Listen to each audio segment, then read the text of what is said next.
Welcome to another deep dive. This time into a really interesting piece of history. Oh, yeah.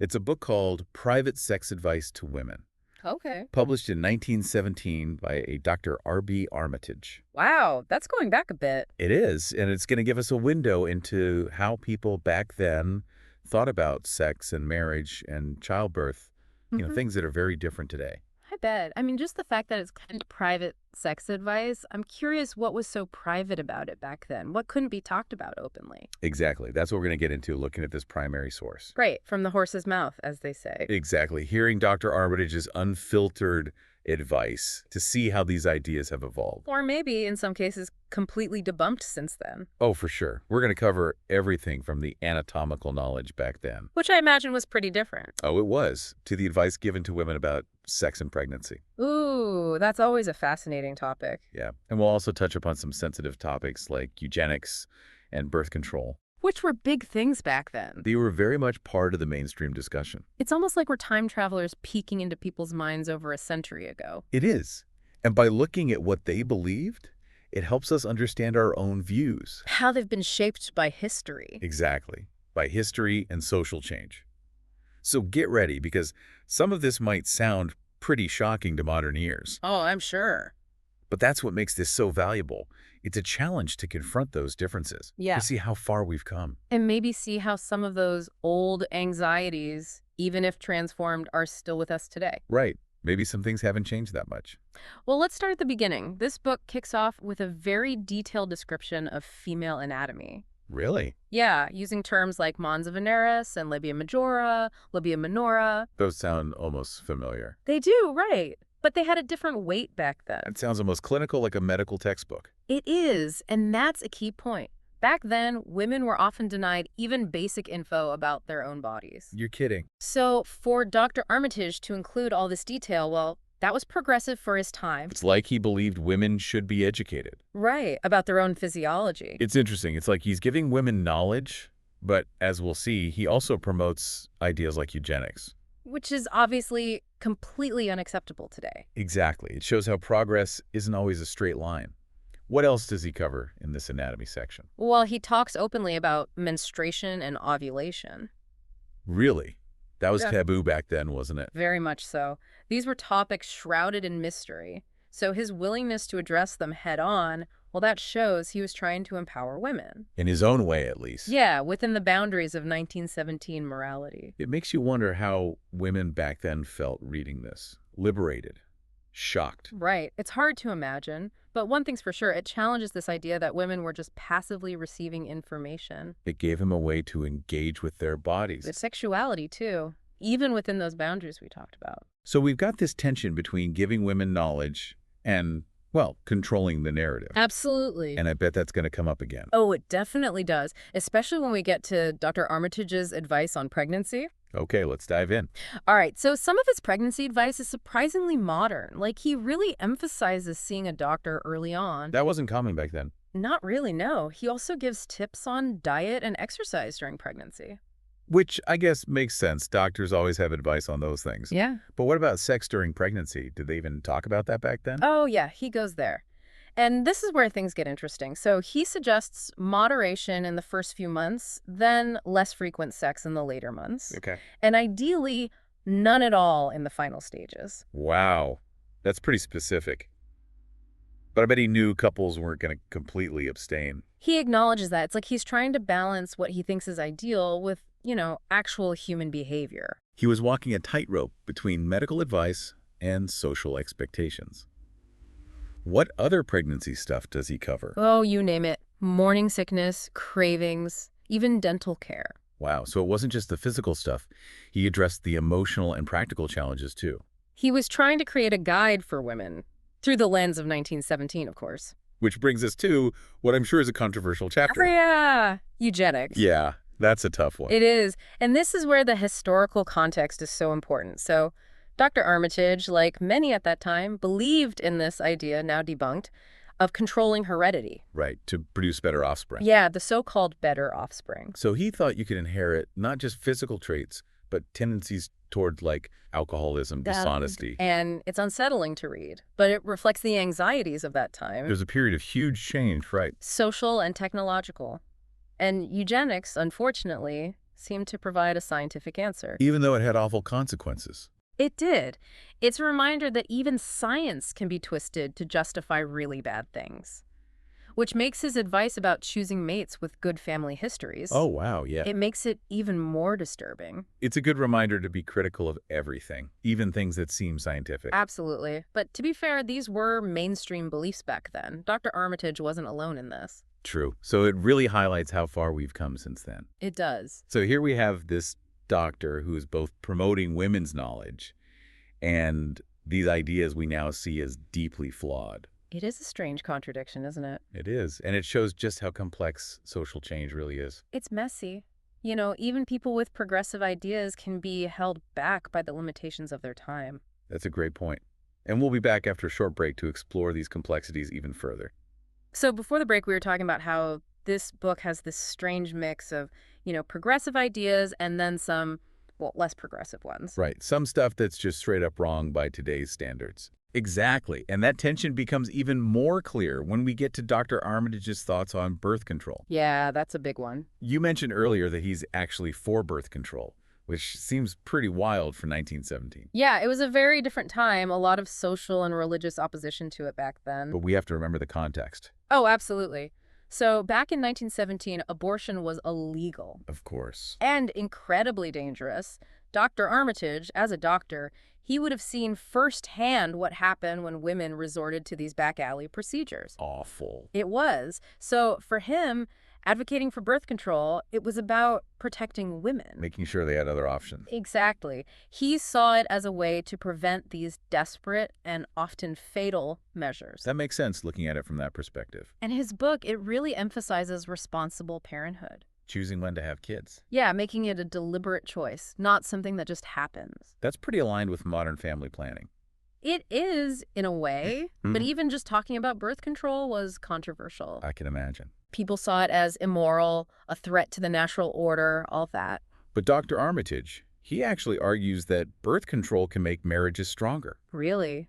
I wouldn't have expected that. I know, it's an interesting twist. How does he connect those two things? Well, his thinking was that if couples could control when they had kids, the timing and spacing, Right. it could ease the financial burden of having a large family. Smaller families, less financial stress. Exactly, leading to, in theory, a more stable and happier home. And he also argued that it was healthier. For both mother and child. That's a connection we still make today. We do. So he's presenting birth control not just as a personal choice.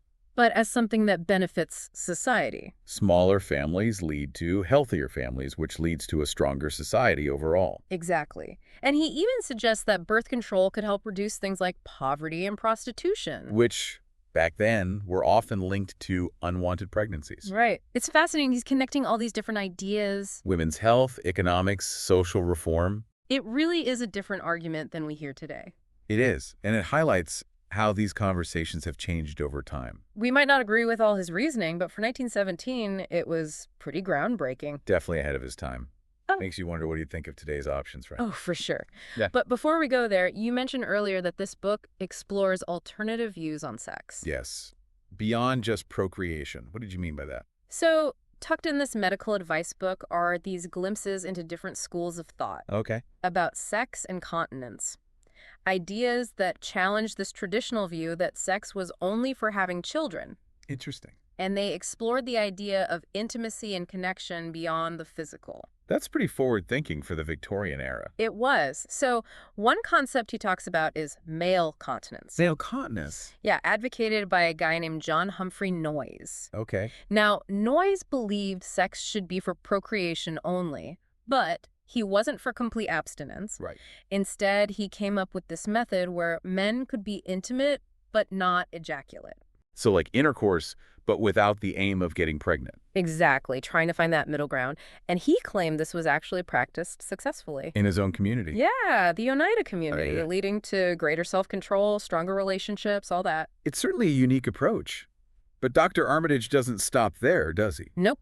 He also introduces caressa, developed by Henry M. Parkhurst. Carissa. Now, this also focuses on the emotional connection, not just the physical. Okay. But Parkhurst believed that minimizing the physical climax could lead to a deeper, more spiritual bond. So both of these are looking at the non-procreative aspects of sex. Right. But they go about it in different ways. What does Dr. Armitage say about these different approaches? He presents them as different paths towards the same goal, basically a deeper intimacy. He doesn't really pick sides. He's just laying out the options. Yeah, showing that people were exploring these complex ideas about sex and intimacy outside of just the traditional morality of the time. It's amazing that they were even having these conversations back in the Victorian era. Yeah, and it shows that even then, people wanted more fulfilling relationships. They were looking beyond just the physical act. Exactly. And it's interesting because some of these ideas, they actually connect with stuff we see today. Like mindful sex or tantric practices. Right, where it's about connection, being present, extending the experience. Wow, that's a pretty direct link. Yeah, it shows that even though society's changed a lot, those core needs within relationships, those haven't changed all that much. We still want connection. We want intimacy. We want to understand ourselves and our partners better. It's a reminder that even in restrictive times, there were people pushing those boundaries. Exploring different ways to think about sex and relationships. And Dr. Armitage, by including all this in his book, well, that shows he was pretty open-minded for a doctor in 1917. Yeah, he was willing to engage with these new ideas. Which leads us to a point he makes that I find particularly fascinating. Okay, what's that? He actually acknowledges this concept of transforming sexual energy Transforming it into what? into emotional and spiritual connection. Interesting. So it's not just about the physical release. Right, exactly. It's about this energy, this connection. And it's amazing to me that this idea, which has roots in ancient traditions, Right. was being talked about in modern relationships over 100 years ago. It points towards this more holistic view of sexuality. It does, that it's not just about the physical act, but about energy, connection, how that energy can be channeled. And that idea is still around today. Oh, absolutely. People are exploring ways to channel that energy into creativity, personal growth, deeper intimacy. It shows how multifaceted sexuality really is. It does. Yeah. And how it can enrich our lives beyond just the physical. So in this deep dive, we've really gotten into the complexities of this book. We have. We've seen how Dr. Armitage tried to deal with the ideas of his time about sex, relationships, reproduction, Giving advice that's sometimes surprisingly modern. and sometimes, well, reflecting the limitations of that era. But what does this all mean for us over a century later? That's what we'll explore when we come back. So we've spent all this time with private sex advice to women, this book from 1917, really gotten a sense of what people were thinking back then. It's been quite the journey, but I think the big question is, what does it all mean for us now? Right. Over 100 years later, what's the relevance? Well, it's funny because some of his advice, even with all that historical baggage, it kind of lines up with what we think today. You mean like that whole thing about couples needing to be open about their sexual needs and feelings? Exactly. He even suggests, and this is ethically a whole other can of worms, but he suggests that sometimes a little acting might be necessary. To keep the peace, I guess. Yeah, basically. But the point is, honesty and understanding, those are crucial for any relationship. And that's as true today as it was back then. We've moved past the Victorian era's, hang-ups about sex. But being open with your partner, that's still key. It is. And remember those alternative perspectives on sex that we talked about. Like male continence and caressa. Yeah, those were pretty radical for their time. They were. But they were looking for deeper intimacy, going beyond the physical. And, those ideas kind of foreshadow what we see today. You mean like mindful sex? Exactly. Or tantric practices. It's all about connecting on a deeper level. So those early 20th century thinkers, they were onto something. I think so. It's this basic human need for connection that transcends time. But of course, we can't forget the problematic stuff. Yeah, like eugenics. That's a dark reminder of how science can be used to justify really terrible things. Definitely. But even within that messed up framework of eugenics, there's this idea that's kind of relevant today. Oh, what's up? This emphasis on preparing yourself for parenthood. You're right. He was concerned, even if misguidedly, about the quality of future generations. And I guess that connects to how we think about preconception health today, being mindful about parenting. Even the choice to not have kids if you don't feel ready. It's about recognizing the responsibility that comes with having children. It is. And for me, the most interesting thing is Dr. Armitage's take on birth control. It is surprising, right? A doctor in 1917 advocating for contraception, especially considering how opposed he was to abortion. Yeah, it seems like a contradiction, but I think it shows his nuanced perspective. As a doctor, he must have seen the results of those illegal abortions. He did. And birth control, to him, was a way to protect women from that danger. And his arguments for smaller families, healthier kids, financial security, even social progress. They really resonate with what people say today. They do. It's like those old ideas, they still have some truth to them. So after this deep dive into private sex advice to women, what have we learned? What can we take away from it? Well, I think it shows that the conversation about sex, relationships, family planning, it never really ends. What was scandalous back then is normal now, and who knows what'll happen in the future. Right, things are always changing. But what stays the same is that need for connection, that desire for intimacy, wanting to have control over when we have kids. It's like we're looking back at a distorted version of ourselves. It is. Seeing those old struggles, but also realizing how they got us to where we are today. It makes you wonder what people 100 years from now will think about us. What will they find shocking? What will they think we got right? Exactly. This deep dive, it hasn't given us all the answers, but it's made us ask some important questions. It has, and that's what's so valuable about looking back at history. It encourages us to be critical, to realize things are always changing, and most importantly, to keep talking about these things. Absolutely. Keep those conversations going, because there's always more to learn and discuss. Well said. And on that note, we'll leave you with this thought. What surprised you the most about what people were thinking back in 1917? Did it change how you think about sex and relationships today? And the choices we make. We hope this deep dive has given you some food for thought. Thanks for joining us. Keep those minds open, and we'll see you next time.